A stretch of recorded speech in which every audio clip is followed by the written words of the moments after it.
guys, welcome back to our channel. In today's video, I'm going to show you how to hide Instagram chats without deleting messages. First of all, open your Instagram app, and after that, on the bottom right corner, there's your profile icon. Tap on that, and over here, what you have to do is scroll all the way to the bottom until you find the account type and tools over here.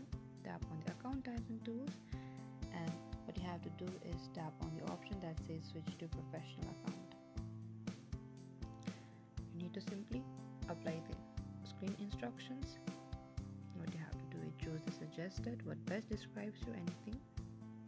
And after that, tap on the done option on the bottom.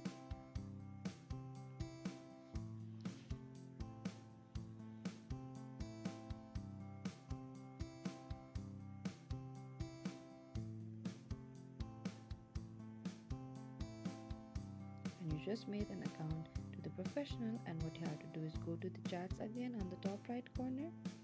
What you have to do is simply press on one of the account that you want to hide, and what you have to do is tap on the move to general option.